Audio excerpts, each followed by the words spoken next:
Our second reading, as I said, is about an offering. It is about a moment in time on the Temple Mount, the large grounds on which the Jerusalem temple sat back in the first century, before, only 40 years before it was finally, once and for all, destroyed. Only the basement wall is left there 2,000 years later. The Wailing Wall, the Western Wall, we call it. But at the time, the entire temple was intact. The Herod's Temple, they call it. It was the second construction of the Jerusalem temple. And this is a story that happens as Jesus is walking through the temple grounds and comes upon the treasury of the temple. Listen now for what the Spirit is saying to you and to the church this morning. One of the scribes came near and heard them disputing with one another, and seeing that Jesus answered them well, he asked Jesus, "Which commandment is the first of all?" Jesus answered, "The first is, 'Hear, O Israel, the Lord our God, the Lord is one. You shall love the Lord your God with all your heart and with all your soul and with all your mind and with all your strength. The second is this, you shall love your neighbor as yourself. There is no other commandment greater than these.'" He sat down opposite the treasury and watched the crowd putting money into the treasury. Many rich people put in large sums. A poor widow came and put in 2 small copper coins, which together are worth a penny. Then Jesus called his disciples and said to them, "Truly I tell you, this poor widow has put in more than all those who are contributing to the treasury. For all of them have contributed out of their abundance, but she, out of her poverty, has put in everything she had, all she had to live on." This is the word of the Lord. Please pray with me.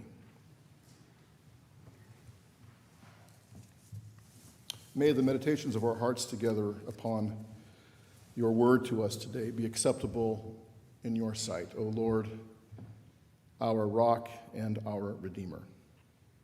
Amen.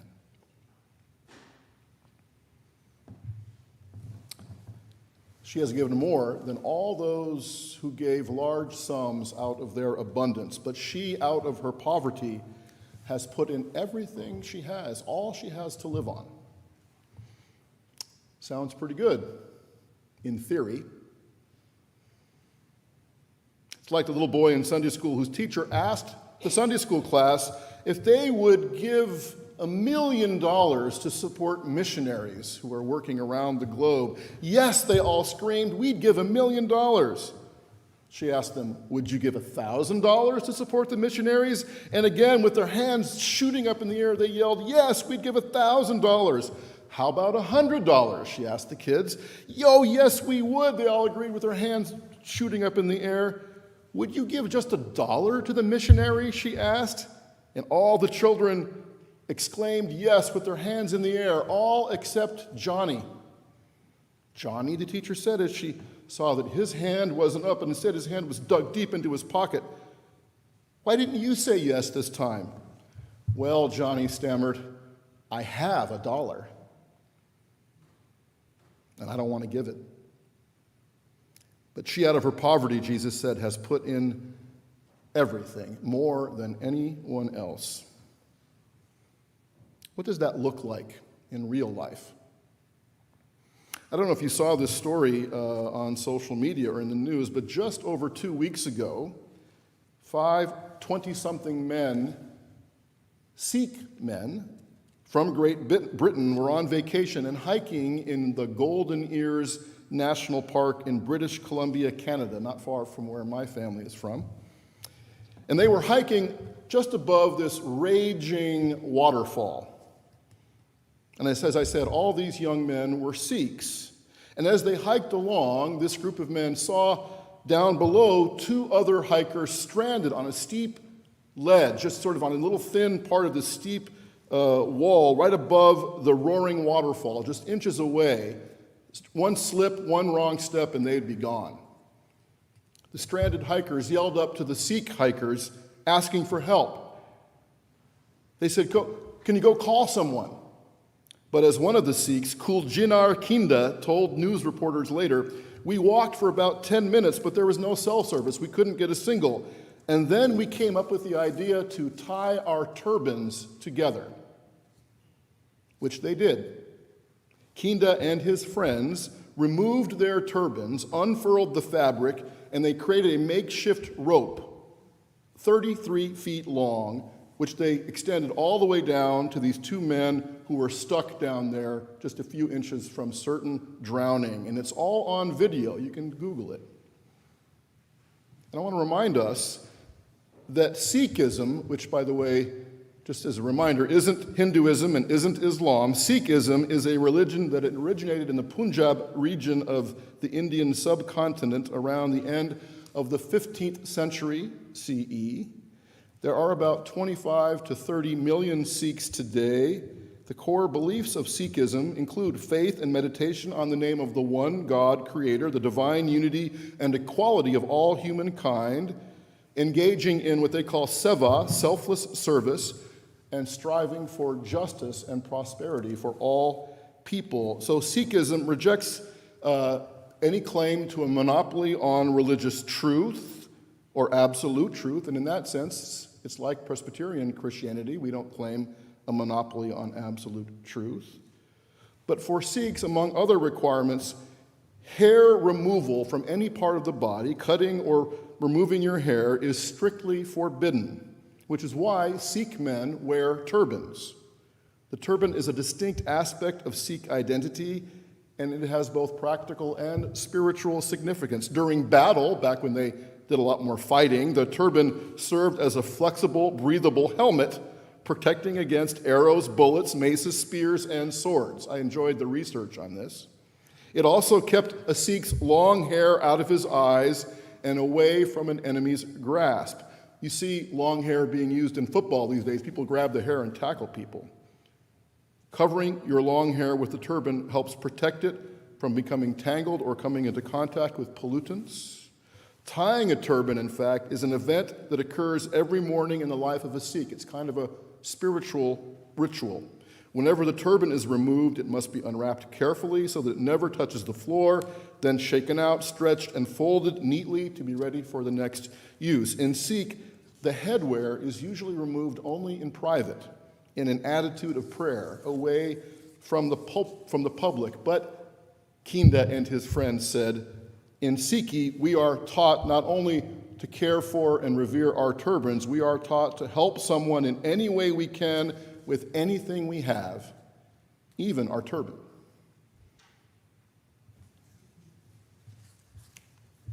This morning, we're reading about a pretty famous widow that Jesus meets.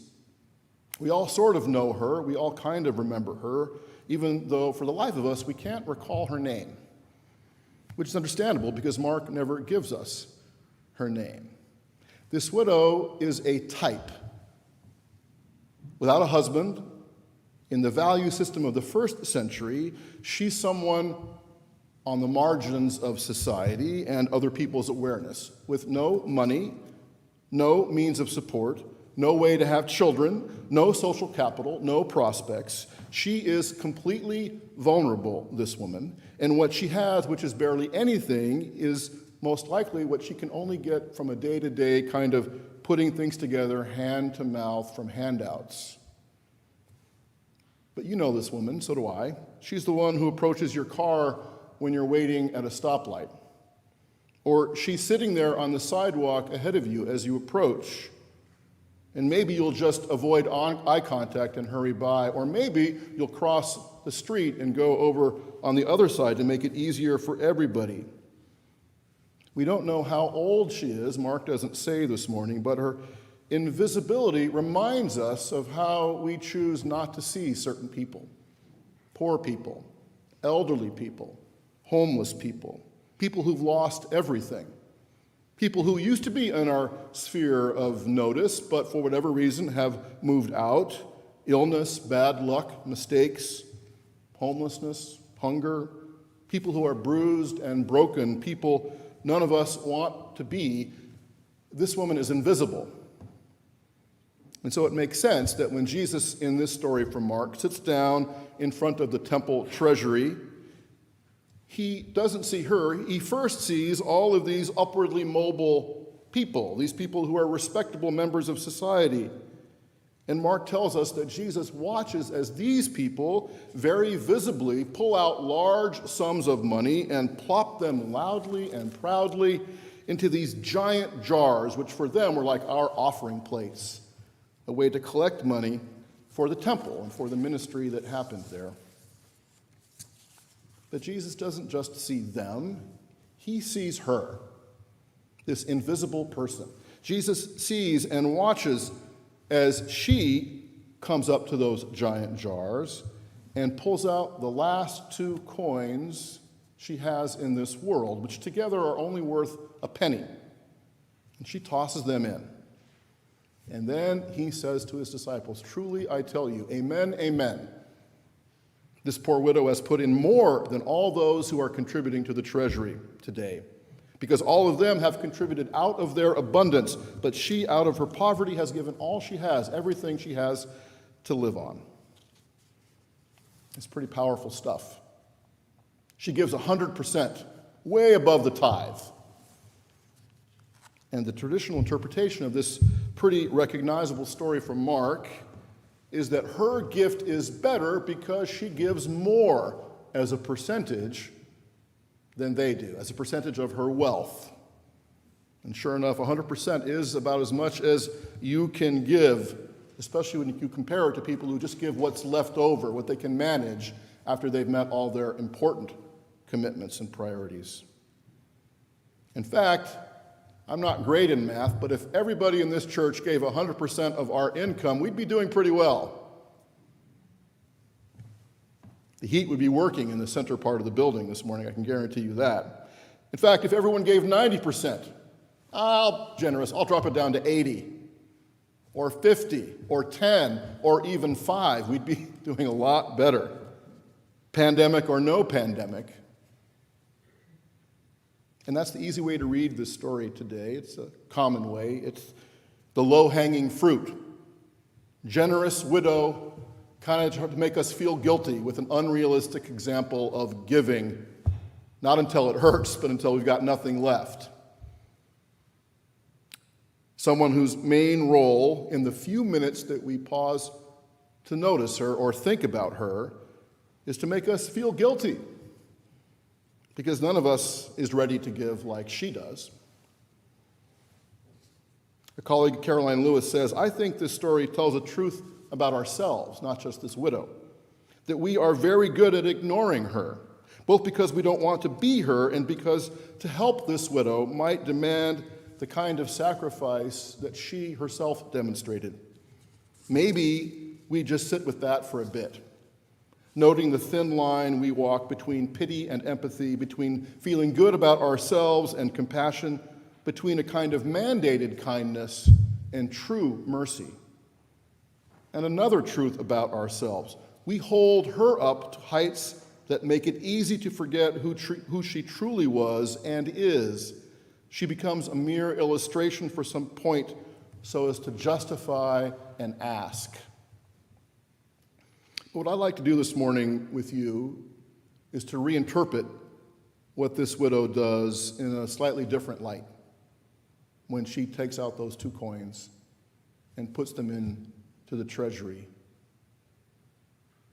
You know, in our Reformed Protestant Christian tradition, the branch of Protestantism which produced Presbyterianism, the way you choose to live your life, what you do with everything that you've been given, not just on Sundays and not just with the church, your vocation, your job, your commitments, your priorities, everything you do is seen and valued as a creative work, like the work of an artist, like Eric. Everything you do, everything that you're busy doing is taking part in and sharing in God's creative work, which began back in chapter 1 of Genesis, as we read in confirmation this morning, when God started as the Spirit hovered on the face of the unformed universe, and God said, "Let there be light." And there was light. And God saw that it was good. We are God's artistic creations, and what we do every day is contributing to that work. And we're not perfect. Like a pot on a potter's wheel, we keep spinning, and the hands of a loving God keep molding and shaping you and me, lovingly embracing our imperfections, helping us to become the unique creation you and I were born to be. In that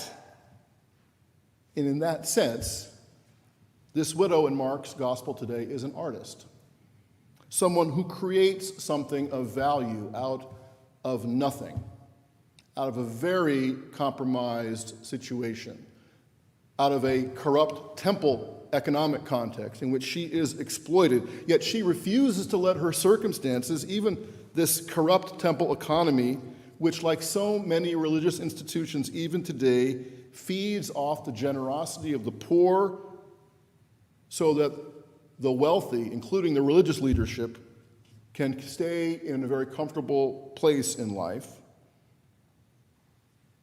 Yet she refuses to allow anyone or anything to keep her from doing what she knows she must do, from giving the very best of herself. She refuses to let all that's stacked against her keep her from creating the work of art that she is and that she wants to be. And the question is, what work of art are you creating? And am I creating? With the lives we choose to live, with the decisions we make, with the commitments we make. Because as imperfect as you and I are, that's what we're doing every day. That's what our faith holds up, that our lives, not just our religious Sunday morning lives, are holy. They are a calling to ministry. They are artistic creations. I always like the story of the famous photographer who went to a fancy socialite dinner on Park Avenue in New York City. As he came through the front door, the host who was waiting for him said, "Oh, I love your photographs. They are wonderful. You must have a fantastic camera." And the photographer looked at her kind of funny, but didn't say anything until later, just after they finished the meal, he leaned over to the host and said, "That was a wonderful meal. You must have a fantastic stove."